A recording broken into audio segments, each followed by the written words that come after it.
Hello, everyone. Welcome to episode number 220 of Bill Man the Sport Guys podcast. I'm your host, Bill Man the Sports Guy. For the latest news of the NFL, NBA, MLB, NHL, and college sports, this is the podcast to be.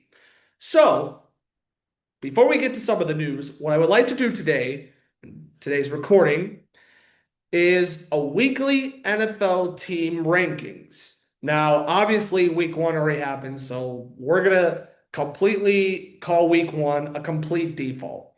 So, we're going to do my rankings before we head to week two games, which first game starts Thursday between the Green Bay Packers and the Washington Commanders, by the way.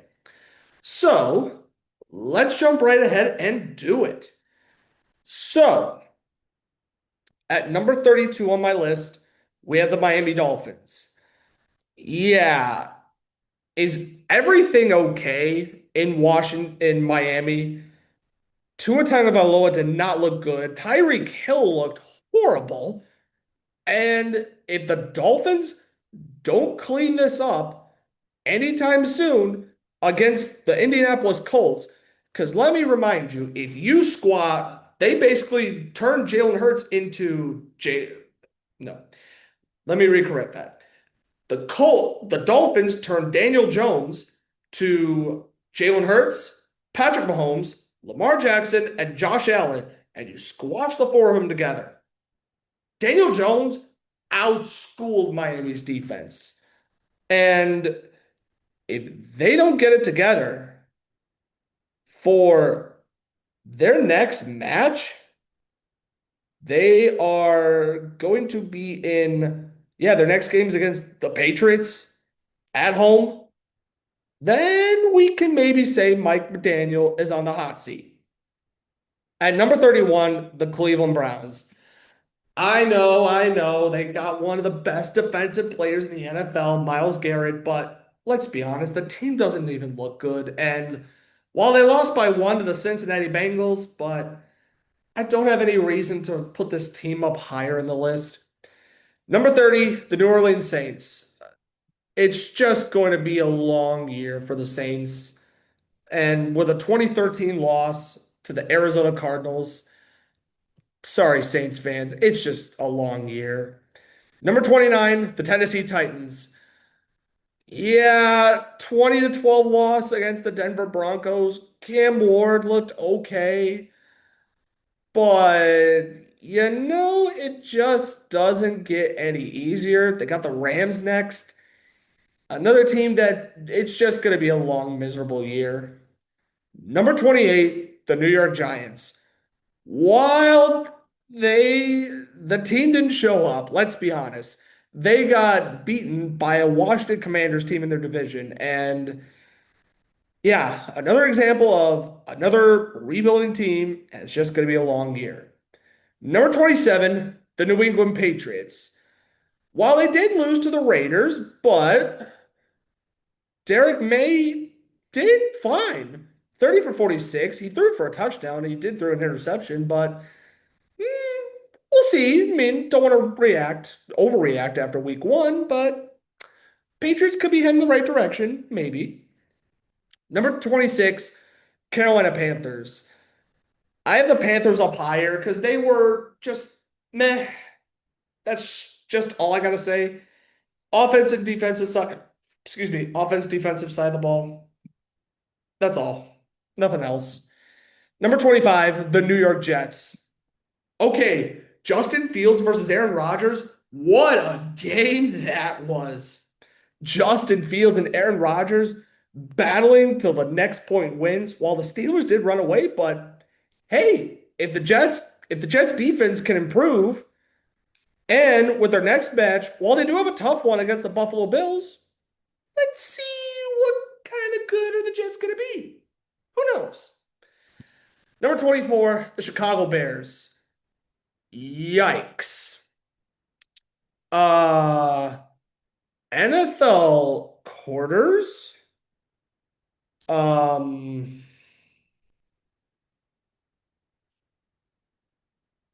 yeah, you play 60 minutes. The Bears played only 45.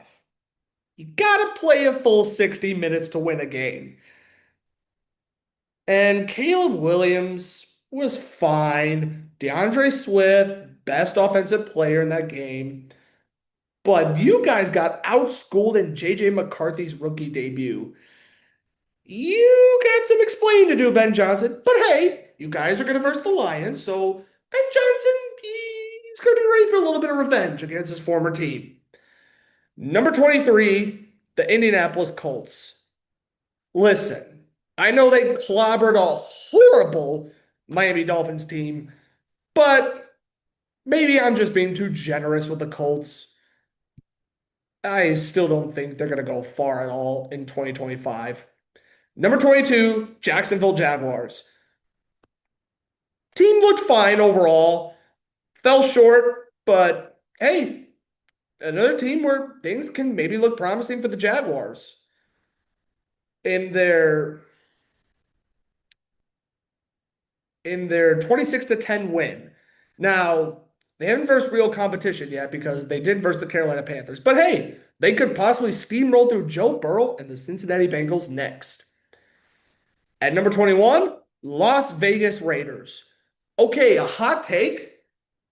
I think in the tough division they are with the Broncos, the Chargers, and the Kansas City Chiefs, the Raiders could potentially make some noise, and they did that so far in their 20 to 13 win over the New England Patriots.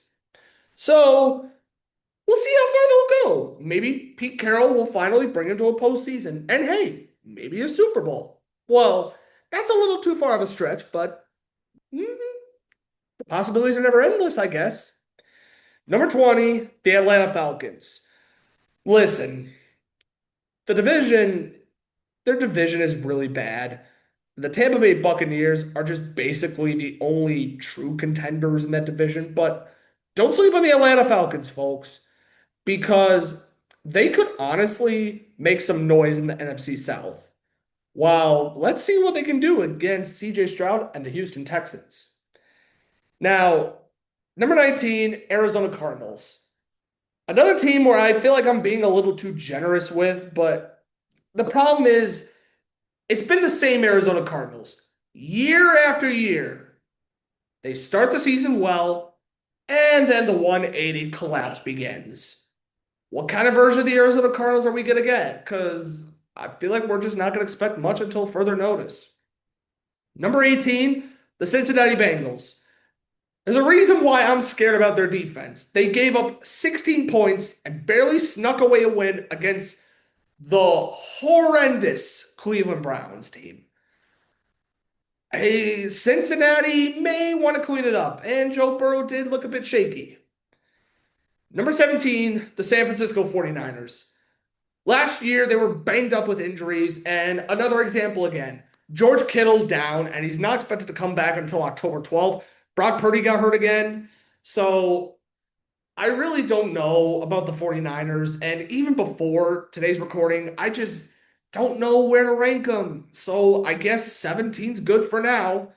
Number 16, the Dallas Cowboys. I don't care. Yeah, they almost beat the Philadelphia Eagles, but lost to the defending Super Bowl champs. But still, I'm not impressed. Dak Prescott, CeeDee Lamb were fine. The defense was meh. There's a reason why I don't think they're going to be that good without Micah Parsons. So, sure, Cowboys up high, but I don't think they're going to be ranked higher. Their next match. At number 15, we have the Houston Texans. Ah, CJ Stroud did fine. O-line was a bit shaky, and if the O-line doesn't get it together, it's just going to be a long year for CJ Stroud and the Houston Texans. That's all I got to say about that. Coming in at number 14, the Minnesota Vikings. Talk about a mental comeback from JJ McCarthy. Struggled the first three quarters, and then he mustered out a 27-24 win over the Chicago Bears. The NFC North is a tough division. Don't sleep on the Vikings, I guess. At number 13, the Pittsburgh Steelers. Wow. Aaron Rodgers, that man can still ball. He's a bad man. DK Metcalf looked really well.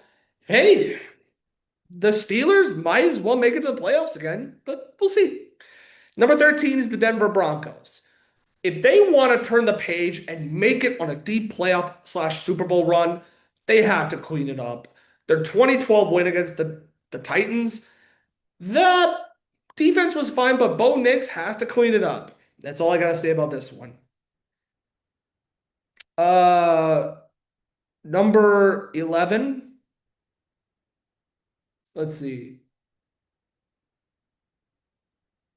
Oh, I meant to put 12 at Broncos. Okay, whatever. Let's see. Kansas City Chiefs, 11-10. Xavier Worthy and Rashawn Rice are going to be hurt for a while, and the offense looked really shaky. If they lose to the Philadelphia Eagles, we may question, will the Chiefs be a Super Bowl contention? I don't know. All right, at number 9, Los Angeles Rams. It's one game, but I don't know how I feel about the Rams. Matthew Stafford, the entire offense looked good. Defense was fine. I don't know how to feel about the Rams. I think nine's a better spot. Number 8, Tampa Bay Buccaneers. Bucks looked really solid. Don't be surprised if they make the playoffs at the end of the season. That's all I'm going to say. Number 7, or sorry, number 6, we got the Washington Commanders. All right, I've lost track of numbers, so bear with me. Number 5, Washington Commanders. Jane Daniels and company looked really well. And hey, they stomped the New York Giants. Now, their next game against the Green Bay Packers, it's going to be fun, really exciting. So I can't wait for that game. Number 4, or I'm sorry, number 6. Number 5 is the Los Angeles Chargers.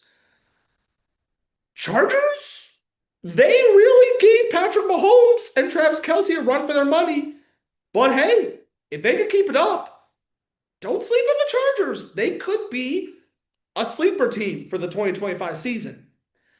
Number 4, Baltimore Ravens.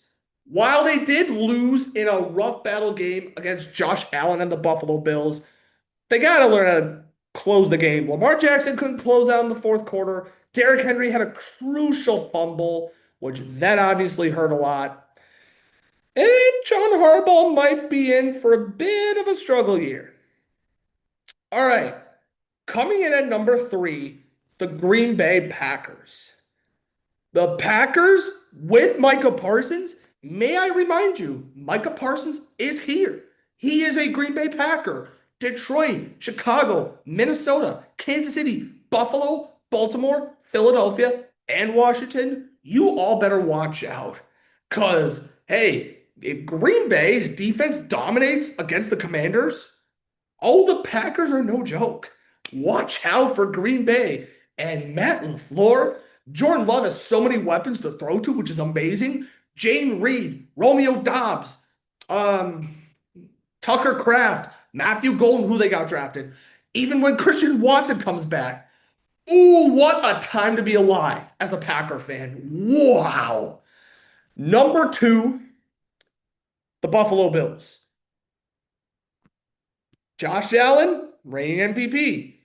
Defense may want to step it up a bit, but hey, can't complain. Josh Allen able to come back and pull off a win. So I'll give him his flowers for that. And number 1, the Philadelphia Eagles. I know they barely beat the Cowboys by 2, but there's a reason why they're the defending Super Bowl champions. There is a reason why in Super Bowl 59, they completely exposed Patrick Mahomes. There's a reason why the whole offense was basically able to stay together. There's a reason why Cooper DeJean is a stud on the defensive side of the ball. Who knows? We could potentially see the Eagles go back to back in the Super Bowl. Well, I still think the Ravens will pull it off, but Eagles have a good chance. All right, so that's my rankings for week number 2. Now to some of the news I wanted to talk about today. And let's see, number 1, 49ers signed Kendrick Bourne to a 1-year contract worth $5 million for a banged up 49ers team. And with George Kittle being out for a long time, this is a good move. Amari Cooper has announced his retirement from the NFL after a 10-year career. Solid receiver for what he was. Wish him nothing but the best of luck in retirement. I just thought he was always in the Hall of Goods, in my opinion. Amari Cooper was a really solid player. Nick Bonitto is agreeing on a 4-year deal worth a $120 million deal. Denver, this is a good sign. The team they were, um, Nick Bonitto can make a name for himself in the Super Bowl run. I mean, wow, he is just an amazing player. Next up, and I think he's going to do really well for Denver, by the way. Also, Jameson Williams signs a 3-year, $83 million contract extension with the Detroit Lions. Ever since coming to Detroit from the Green Bay Packers, Williams has really made himself a name in Detroit, and I like this signing a lot. And he's going to do really well for Dan Campbell. Absolutely love the move. Next up, PJ Washington. This is the only basketball news to talk about. PJ Washington signs a 4-year, $90 million contract extension with the Dallas Mavericks. Solid depth move. If everyone can stay healthy, then I truly think the Dallas Mavericks can contend for the Super Bowl. Okay, one last thing I want to discuss. So over the weekend, the Philadelphia Phillies were playing against the Miami Marlins. And so Harrison Bader hits a 410-foot home run. And fans were obviously going for the ball. What Phillies fan, dad, gets it, gives it to his kid, but then a lady comes by, starts screaming at the dad. She literally scared the father and the kid. She made the kid give back the ball. Like, what are we doing? Oh, and I saw the replay. The woman was nowhere near the ball. She was nowhere near close to getting it. And what's worse, there's scenes of her arguing with a Philadelphia Eagles fan, well, a Philadelphia fan, but he was wearing a Jalen Hurts jersey, was literally just yelling at him and then stormed off and gave the middle finger to the crowd. Like, honestly, unacceptable behavior. What are we doing? I mean, the kid deserved the ball. It was his birthday. Kudos to Harrison Bader and the Phillies and the Marlins for all stepping up. He got a free bat from Harrison Bader, autograph bat, mind you, and the Marlins gave him goodies, which good for the Marlins, but honestly, I wouldn't give Karen the ball back. So let me know your thoughts on the whole Karen. Let me know your thoughts on the whole Phillies fan fight and the Karen that the whole internet's labeling that, because it's ridiculous that a grown adult is screaming at a father and a child that the father gave the ball to his kid. The fact that she went up to his face and screamed at him is just not cool. Just what are we doing? All right, let me know your thoughts on that. Let me know your thoughts on the extensions. Let me know your thoughts on the PJ Washington extension for the Mavericks. And also, let me know your thoughts on my NFL power rankings for week 2. I know everyone's going to say, where's week 1? I forgot to do one, so we're going to call that a default. Anyway, that's all for episode number 220 of Bill Man the Sport Guys podcast. I'm your host, Bill Man the Sports Guy. Stay tuned for episode number 221. Peace.